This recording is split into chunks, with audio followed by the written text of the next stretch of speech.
होने वाला है। मैं आप लोगों को विश्वास दिलाना चाहता हूं कि बहुत जल्द आप रिबेल श्रद्धानंद पति जी, बनारस वाले मिश्रा जी, मोहित शर्मा जी, पंकज श्रीवास्तव जी, एजाज खान जी, काजल निषाद जी, राज त्रिपाठी जी और ऐसे बहुत सारे सामाजिक कार्यकर्ताओं को एक जगह एक प्लेटफॉर्म पे आप देखेंगे। मेरी कोशिश है, सभी से मैं निवेदन किया है कि अब एक साथ आके एकजुट होके इस लड़ाई को, देश में जिस तरह से बर्बादी हो रही है उसको टक्कर देने के लिए, उस बर्बादी को रोकने के लिए लोगों की आवाज़ बनकर हम सभी को आगे आना पड़ेगा। अब थोड़ी सी मजबूती के साथ संवैधानिक तरीके से लॉ एंड ऑर्डर, कानून व्यवस्था बनाए रखते हुए एक जो संविधान ने हमें हक दिया है आवाज़ उठाने का, उसे देखते हुए हम अपनी बातें रखेंगे और एकजुट होकर पूरे देश में ये संदेश देंगे कि हम सब एक हैं और ये भारत में अब जिस तरह से दमनकारी नीतियां चल रही हैं वो बर्दाश्त नहीं किया जाएगा। नमस्कार दोस्तों, मैं विनय दुबे मुंबई से। इस समय मुंबई हूँ अपने घर पर। डॉक्टर कफील खान के केस के लिए मैं इलाहाबाद गया था। 5 अगस्त को वहाँ पे सुनवाई हुई। जस्टिस मिश्रा और जस्टिस वर्मा की बेंच ने कोर्ट नंबर 48 में 5 अगस्त को जब ये सुनवाई सुनी, उस समय उन्होंने सरकार को डांट लगाई कि आप ये जो बार बार दस्तावेज़ों की रिप्लाई करने के लिए जो आप मोहलत लेके ये केस को आगे बढ़ा रहे हैं, अब वो चीज़ इस कोर्ट में नहीं होगी। उसके बाद उन्होंने, जस्टिस मिश्रा ने एक कड़ाई पूर्वक, एक गंभीरता पूर्वक सरकार को 19 अगस्त तक का समय दिया है। 19 अगस्त को इलाहाबाद हाई कोर्ट में सुनवाई होनी है।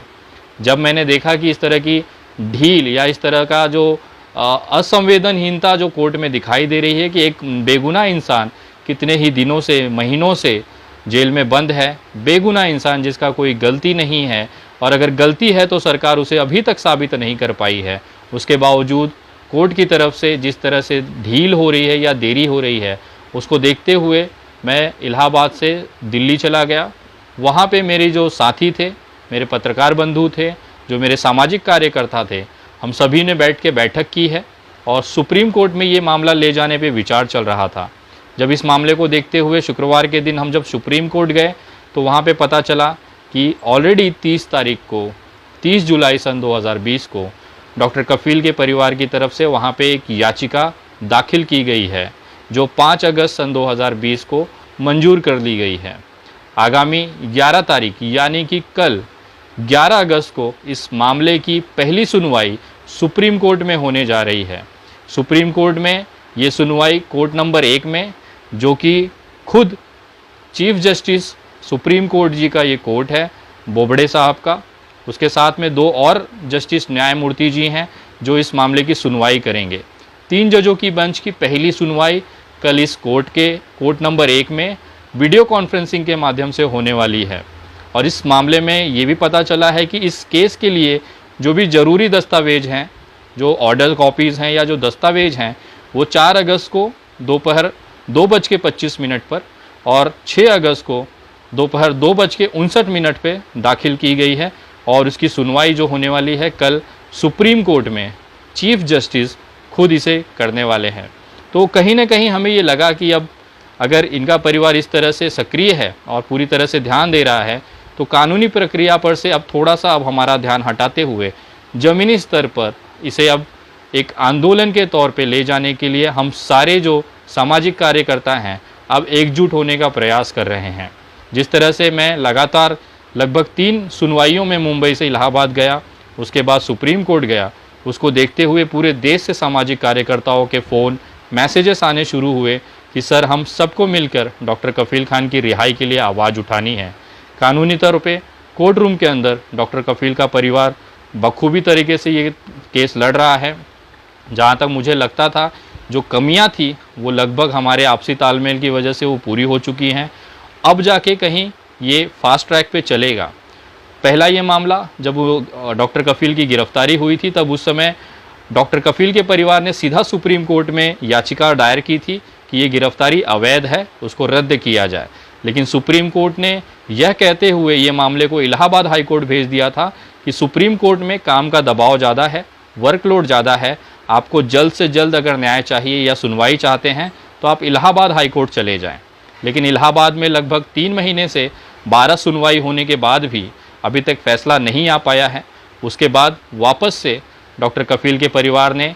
सुप्रीम कोर्ट में याचिका लगाई है कि आपने जिस आधार पे हमें इलाहाबाद हाई कोर्ट भेजा था वो सफल होता नहीं दिख रहा है, तो कृपया इसे टाइम बाउंड आप आदेश इलाहाबाद हाई कोर्ट को करें। टाइम बाउंड आदेश ये होता है कि एक तारीख तय कर दी जाती है, उस तारीख के अंतर्गत इलाहाबाद हाई कोर्ट को अपना फैसला देना होता है। तो ये याचिका सुप्रीम कोर्ट में लगी हुई है और आप लोग दुआएं करें। कल 11 अगस्त को खुद chief justice high supreme court इस मामले की सुनवाई कर रहे हैं, तो एक कोई ना कोई एक हमें उसमें से उम्मीद की किरण लग रही है। लेकिन उसके बावजूद जिस तरह से सरकारों का दबाव है न्यायपालिकाओं पे, उसको देखते हुए मुझे ऐसा लगता है कि एक सारे जितने भी सामाजिक कार्यकर्ता जो सोशल मीडिया पे एक्टिवेट हैं, ज़मीन पे एक्टिवेट हैं, हम सबको एक प्लेटफॉर्म पे आना चाहिए और आके इस तरह के सामाजिक मुद्दों में एक दूसरे का साथ देके एक बुलंद आवाज़ देश के सामने रखनी चाहिए और तमाम लोगों को इसमें जोड़ना चाहिए। तो जिसको देखते हुए आगामी कुछ दिनों के अंदर एक आप वीडियो देखेंगे या एक प्रोग्राम आप देखेंगे जहाँ पे मैं और मेरे जैसे जितने भी सामाजिक कार्यकर्ता इस देश में काम कर रहे हैं, जनहित के लिए काम कर रहे हैं, सरकार की गलत नीतियों का विरोध करने का काम कर रहे हैं या कुछ खामियां हैं उसको दुरुस्त करने के लिए आवाज़ उठा रहे हैं, वो सारे के सारे सामाजिक कार्यकर्ता आपको एक जगह, एक वीडियो में, एक प्लेटफॉर्म पे दिखेंगे। उसकी तैयारियां हम कर रहे हैं और पूरे देश में जितने भी सोशल एक्टिविस्ट हैं, सामाजिक कार्यकर्ता हैं, उनसे हम संपर्क कर रहे हैं और बहुत जल्द इसी हफ्ते के अंत में आप उन सब को एक प्लेटफॉर्म पे देखेंगे, एक जगह देखेंगे। हो सकता है कुछ लोग मुझे ना सुनते हों, किसी और को सुनते हों, तो वो व्यक्ति भी आप हमारे साथ या हम लोग एक परिवार की तरह, एक टीम की तरह इस देश में काम करेंगे और सरकार की जो गलत नीतियां हैं उसको उजागर करेंगे। तो आने वाले समय में आप ये आंदोलन एक सोशल एक्टिविस्ट की तरफ से, हम सामाजिक कार्यकर्ता जो हमारा परिवार है, हमारा जो टीम है, उसकी तरफ से आप इसे एक बेहतरीन तरीके से आगे ले जाते हुए दिखेंगे। इसमें आप लोगों का सहयोग की बहुत अपेक्षा है क्योंकि हम आवाज़ उठा सकते हैं, हम भागदौड़ कर सकते हैं, लेकिन जब तक आपकी सहभागिता उसमें नहीं होगी तो ये बहुत ही मुश्किल होने वाला है। मैं आप लोगों को विश्वास दिलाना चाहता हूँ कि बहुत जल्द आप रिबेल श्रद्धानंद पति जी, बनारस वाले मिश्रा जी, मोहित शर्मा जी, पंकज श्रीवास्तव जी, एजाज खान जी, काजल निषाद जी, राज त्रिपाठी जी और ऐसे बहुत सारे सामाजिक कार्यकर्ताओं को एक जगह, एक प्लेटफॉर्म पे आप देखेंगे। मेरी कोशिश है, सभी से मैं निवेदन किया है कि अब एक साथ आके, एकजुट होके इस लड़ाई को, देश में जिस तरह से बर्बादी हो रही है उसको टक्कर देने के लिए, उस बर्बादी को रोकने के लिए लोगों की आवाज़ बनकर हम सभी को आगे आना पड़ेगा। अब थोड़ी सी मजबूती के साथ, संवैधानिक तरीके से, लॉ एंड ऑर्डर, कानून व्यवस्था बनाए रखते हुए,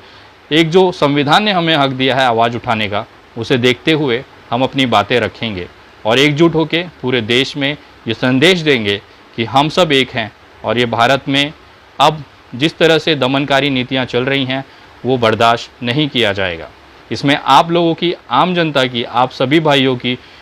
बहुत ज़रूरत है। आप अगर सपोर्ट करेंगे, सहयोग करेंगे, एक नया भारत, एक नया प्रगतिशील भारत, जिम्मेदार भारत, जो धर्मों के आधार पे न बटा हो, जो भाषाओं के आधार पे न बटा हो, जो जात पात के आधार पे न बटा हो, केवल इंसानियत और मानवता के आधार पे बना हो, ऐसे भारत का निर्माण करने की प्रक्रिया की शुरुआत हम करने की कोशिश कर रहे हैं, जिसमें आप लोगों का प्यार और आशीर्वाद और सहयोग बहुत ज़रूरी होगा। तो आगामी कुछ दिनों के अंदर आप इसकी घोषणा देखेंगे और हो सकता है हम सभी आपको एक जगह दिखें और ये बहुत ही सुखद होगा इस देश के लिए कि हम सब जो अलग अलग आवाज़ उठाते हैं वो आवाज़ बट जाती है, लेकिन जब हम सब एक साथ आवाज़ उठाएंगे, एक जगह आवाज़ उठाएंगे, तो शायद उस आवाज़ की गूंज राजनीतिक हलकों तक, उनके कानों तक पहुंचेगी और उनको हमारी बातों को समझना पड़ेगा, क्योंकि ये हमारी जो आवाज़ है वो जनता की आवाज़ है और ये पहुंचाना सरकार के कानों तक बहुत ज़रूरी होता है। तो आगामी एक बहुत बड़ा आंदोलन, देशव्यापी आंदोलन ये शुरू होगा और हम लोग कोशिश कर रहे हैं कि बहुत जल्द इसकी शुरुआत की जाए। आप लोग इसी तरह से साथ बनाए रखें। कल 11 अगस्त है, सुप्रीम कोर्ट में डॉक्टर कफील खान की सुनवाई है। मैं खुद उस समय सुप्रीम कोर्ट रहूँगा और आप लोगों को जो भी अपडेट है वापस मैं आपको दूंगा। आज मैं मुंबई हूँ, कल सवेरे वापस मैं दिल्ली जाऊँगा और कल शाम तक आप लोगों को इस केस की स्थिति की जानकारी दूंगा। आप लोगों का प्यार और स्नेह इसी तरह बना रहे। विनय दुबे और पूरी टीम, पूरे देश के सामाजिक कार्यकर्ता तब तक इस लड़ाई में रहेंगे, लड़ते रहेंगे जब तक डॉक्टर कफील खान और इन जैसे बाकी जो बेगुनाह हैं वो जेलों से बाहर नहीं आ जाते हैं। अभी देश में अन्याय, दमनकारी नीतियाँ नहीं सही जाएगी। अब जब भी गलत होगा हमारी लात चलेगी। जय हिंद, जय महाराष्ट्र।